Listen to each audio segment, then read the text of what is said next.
This video explains you how to calculate return on equity shares. Return on equity shares are calculated in different ways. One is the holding period return, and second one is the daily return, and third one is continuous compounding return. Holding period return is calculated when a stock is purchased and hold, or in other words it is called as a buy and hold. The holding period may be a day, a week, a month, or a year. In the sense, you purchase a stock assuming that on a day 1 of the year, let us say on January 1st of 2013, and holded it till the end of the year, that is 31st December 2013. So what is the return during that period is calculated, that is your purchase price minus your selling price. The difference is your gain in a holding period. And when it comes to the daily return is normally calculated for a day trading. So it is assumed that every day you are purchasing stocks and selling stocks, and every day you are making a return.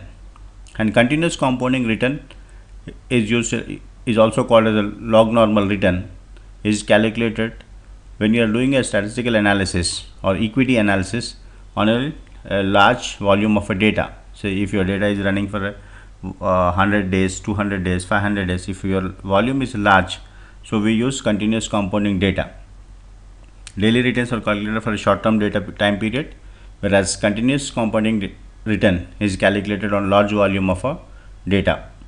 Now first we see how to calculate holding period return. So for our case, I have taken stock prices for 1 year, a particular stock from January 1st 2013 till December 31st 2013. So first we calculate how many number of trading days during the year. So trading days, as you are saying that count, we use Excel function equal to count. So equal to count and select your data range.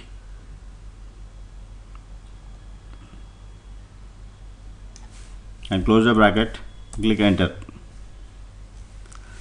So during the year we have 250 trading days. Now how is it we are going to calculate the holding period return? So holding period return equals to dividends paid if any during the year plus price at T, that is the end price or price as on date, minus T minus 1, that is the previous price or price at the beginning, or in other words the purchase price, divided by purchase price into 100. So holding period return equals to our PT, that is the current price is last trading day.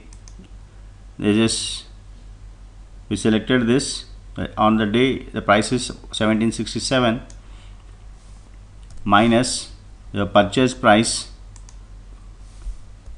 and divided by purchase price into 100. So during this period, if you invested in this stock, you would have lost minus 27%. And now we look at how to calculate daily returns. So daily return calculation, on the first day there won't be any values, because daily return equals to PT, that is price on today or current price, minus PT minus 1, that is the previous price, divided by previous price into 100. So as we don't have any previous price here on the day 1 observation, we start our daily return calculation from day 2. So this equals to current price minus previous price, close the bracket, divided by select previous price again into 100. So on particular day our return is 0.99%. So simply drag this on to the right. So now once you calculated this, then put your cursor on a plus symbol and double click, it takes you autofill. So right click, format cells, number, So here we got a daily returns on a day 1, so day 2 of our observation. You made a 0.99% of return, that is less than 1%, and 0.86, 0.67 likewise. And next we see how to calculate continuous compounding return. To calculate a continuous compounding return, the equation is ln, that is natural log of current price divided by previous price into 100. So this equals to ln, built-in Excel function, the natural log current price divided by previous price into 100.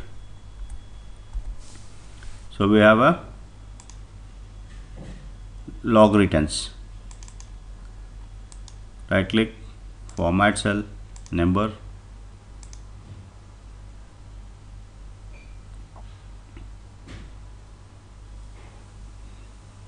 Okay, you may by looking at these two observations, you may be of opinion that both the returns are showing the same, but there will be a variations.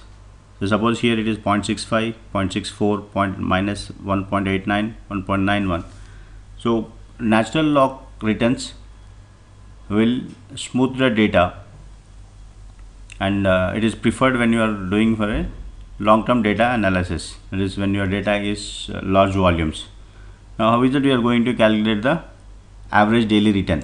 So average daily return equals to average of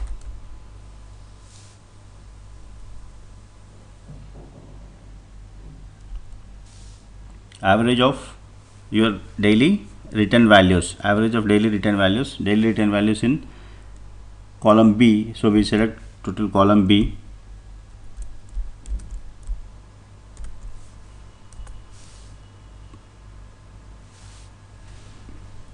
You got an average daily return of minus